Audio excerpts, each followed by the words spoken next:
ನಮಸ್ಕಾರ ಸ್ನೇಹಿತರೆ, ನಾವಿವತ್ತು ಗುರು ಶುಕ್ರಾಚಾರ್ಯರ ಬಗ್ಗೆ ತಿಳ್ಕೊಳ್ಳೋಣ.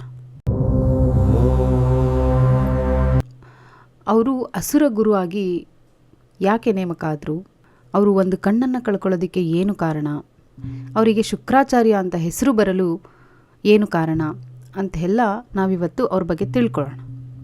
ಗುರು ಶುಕ್ರಾಚಾರ್ಯರು ಕೇವಲ ಅಸುರ ಗುರು ಮಾತ್ರ ಅಲ್ಲ, ನವಗ್ರಹಗಳಲ್ಲಿ ಒಬ್ಬರಾದ ಶುಕ್ರಗ್ರಹವೂ ಹೌದು. ಅವರು ಮಹಾಜ್ಞಾನಿ ಮತ್ತು ತಪಸ್ವಿ. ಅವರ ಹಿನ್ನೆಲೆ ಮತ್ತು ಅವರು ಅಸುರರ ಗುರು ಆಗಲು ಕಾರಣವೇನು ಅನ್ನೋದನ್ನು ವಿವರವಾಗಿ ತಿಳ್ಕೊಳ್ಳೋಣ ಬನ್ನಿ.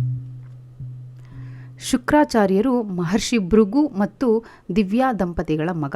ಇವರ ಮೂಲ ಹೆಸರು ಭಾರ್ಗವ. ಶುಕ್ರಾಚಾರ್ಯರು ಹುಟ್ಟುತ್ತಲೇ ಅಸುರರಾಗಿರಲಿಲ್ಲ. ಅವರು ಒಬ್ಬ ಶ್ರೇಷ್ಠ ಬ್ರಾಹ್ಮಣ ಮತ್ತು ಜ್ಞಾನಿ. ಆದರೆ ಅವರಿಗೆ ದೇವತೆಗಳ ಮೇಲಿನ ಕೋಪ ಮತ್ತು ಪರಿಸ್ಥಿತಿ ಅವರನ್ನು ಅಸುರರ ಕಡೆ ನಿಲ್ಲುವಂತೆ ಮಾಡಿತು. ಇದಕ್ಕೆ ಕಾರಣ ಏನು ಅಂದರೆ, ಶುಕ್ರಾಚಾರ್ಯರ ವಿದ್ಯಾಭ್ಯಾಸಕ್ಕಾಗಿ ಮಹರ್ಷಿ ಭೃಗು ಅವರು ಅಂಗೀರಸ ಮಹರ್ಷಿಯ ಬಳಿ ಕಳಿಸ್ತಾರೆ. ಅವರು ಅಲ್ಲಿ ವಿದ್ಯಾಭ್ಯಾಸವನ್ನು ಮಾಡಲಿಕ್ಕೆ ಶುರು ಮಾಡ್ತಾರೆ.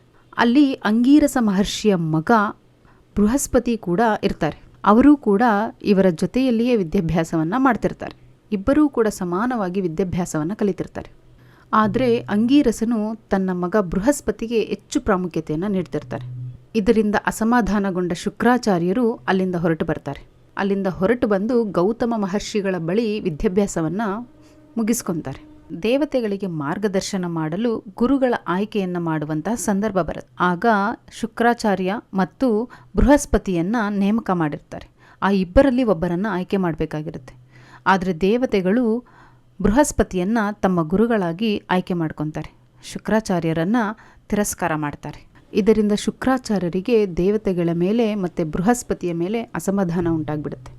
ಈ ಕಡೆ ದೇವತೆಗಳ ವಿರುದ್ಧ ಹೋರಾಡಲು ಒಬ್ಬ ಶ್ರೇಷ್ಠ ಮಾರ್ಗದರ್ಶಕನನ್ನು ಹುಡುಕಾಡ್ತಾ ಇರ್ತಾರೆ ಅಸುರರು. ಅಂಥ ಸಂದರ್ಭದಲ್ಲಿ ದೇವತೆಗಳಿಂದ ತಿರಸ್ಕೃತರಾದ ಶುಕ್ರಾಚಾರ್ಯರನ್ನು ಭೇಟಿಯಾಗಿ ತಮ್ಮ ಗುರುಗಳಾಗಲು ವಿನಂತಿಸಿಕೊಳ್ಳುತ್ತಾರೆ. ಆಗ ಶುಕ್ರಾಚಾರ್ಯರು ದೇವತೆಗಳಿಗೆ ತಕ್ಕ ಪಾಠ ಕಲಿಸಲು ನಾನು ಅಸುರರ ಗುರು ಆಗಿ ಇರಬಹುದು ಅಂತ ಹೇಳಿ ಅಸುರರ ಗುರು ಆಗಲಿಕ್ಕೆ ಒಪ್ಕೊತಾರೆ. ಅವರು ಅಸುರರ ಗುರು ಆದಮೇಲೆ ಅವರಿಗೆ ಒಂದು ದೊಡ್ಡ ಸಮಸ್ಯೆ ಬರುತ್ತೆ. ಏನಪ್ಪ ಅಂದರೆ, ದೇವತೆಗಳು ಅಮೃತ ಕುಡಿದು ಅಮರರಾಗಿರ್ತಾರೆ. ಆದರೆ ಅಸುರರು ಯುದ್ಧದಲ್ಲಿ ಸತ್ತರೆ ಮುಗಿದೇ ಹೋಯಿತು, ಅಸುರರು ನಾಶ ಆಗಿಬಿಡ್ತಾರೆ. ಇದಕ್ಕೆ ಅವರು ತುಂಬ ಆಲೋಚನೆ ಮಾಡಿ ಒಂದು ಪರಿಹಾರವನ್ನು ಕಂಡುಕೊಳ್ಬೇಕು ಅಂತ ಹೇಳಿ ಶಿವನನ್ನು ಕುರಿತು ಒಂದು ಘೋರ ತಪಸ್ಸನ್ನು ಮಾಡ್ತಾರೆ. ಆ ತಪಸ್ಸು ಹೇಗಿರುತ್ತೆ ಅಂದರೆ, ಅವರು ಶಿವನನ್ನು ಒಲಿಸಿಕೊಳ್ಳಲು 1000 ವರ್ಷಗಳ ಕಾಲ ತಲೆ ಕೆಳಗಾಗಿ ನೇತಾಡುತ್ತಾ ಕೇವಲ ಹೊಗೆಯನ್ನು ಮಾತ್ರ ಸೇವಿಸುತ್ತಾ ಅತ್ಯಂತ ಕಠಿಣ ತಪಸ್ಸನ್ನು ಮಾಡ್ತಾರೆ. ಇವರ ತಪಸ್ಸಿಗೆ ಮೆಚ್ಚಿದ ಪರಶಿವ ಅವರಿಗೆ ಮೃತ ಸಂಜೀವಿನಿ ವಿದ್ಯಾ ಎಂಬ ಮಹಾಮಂತ್ರವನ್ನು ವರವಾಗಿ ಕೊಡ್ತಾರೆ. ಈ ವಿದ್ಯೆಯ ಶಕ್ತಿಯಿಂದ ಸತ್ತವರನ್ನು ಮತ್ತೆ ಬದುಕಿಸಬಹುದಿತ್ತು. ಯುದ್ಧದಲ್ಲಿ ದೇವತೆಗಳ ಕೈಯಿಂದ ಸಾಯುತ್ತಿದ್ದ ಅಸುರರನ್ನು ಶುಕ್ರಾಚಾರ್ಯರು ಈ ಮಂತ್ರದ ಮೂಲಕ ತಕ್ಷಣವೇ ಬದುಕಿಸ್ತಿದ್ರು. ಇದು ಅಸುರರಿಗೆ ದೇವತೆಗಳ ವಿರುದ್ಧ ಹೋರಾಡಲು ಮಹಾಶಕ್ತಿಯಾಯಿತು. ಅವರು ಅಸುರರ ಪರವಾಗಿದ್ದರೂ ಅಧರ್ಮವನ್ನು ಬೆಂಬಲಿಸ್ತಿರಲಿಲ್ಲ. ಅವರು ರಾಕ್ಷಸರು ಮತ್ತು ದೇವರಲ್ಲಿ ಸಮಾನತೆಯನ್ನು ಕಾಪಾಡಲು ಹೋರಾಡ್ತಿದ್ರು. ಅವರು ಒಂದು ಕಣ್ಣನ್ನು ಕಳೆದುಕೊಂಡಿರ್ತಾರೆ. ಅದಕ್ಕೆ ಕಾರಣ ಏನು ಅಂದರೆ, ಮಹಾವಿಷ್ಣು ವಾಮನ ಅವತಾರವನ್ನು ಎತ್ತಿದಂತಹ ಸಂದರ್ಭದಲ್ಲಿ ಬಲಿ ಚಕ್ರವರ್ತಿಯ ಬಳಿ 3 ಹೆಜ್ಜೆಯ ಭೂಮಿಯನ್ನು ದಾನವಾಗಿ ಕೇಳ್ತಾರೆ.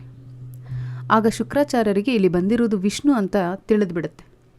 ಆಗ ಅವರು ದಾನ ಕೊಡಬಾರ್ದು ಅಂತ ಹೇಳಿ ಬಲಿ ಚಕ್ರವರ್ತಿಯನ್ನು ತಡೆಯಲು ದಾನದ ನೀರು ಬೀಳುವ ಕಮಂಡಲದ ರಂಧ್ರದಲ್ಲಿ ಶುಕ್ರಾಚಾರ್ಯರು ಸಣ್ಣ ಕೀಟದ ರೂಪದಲ್ಲಿ ಹೋಗಿ ಕುಳಿತುಬಿಡ್ತಾರೆ.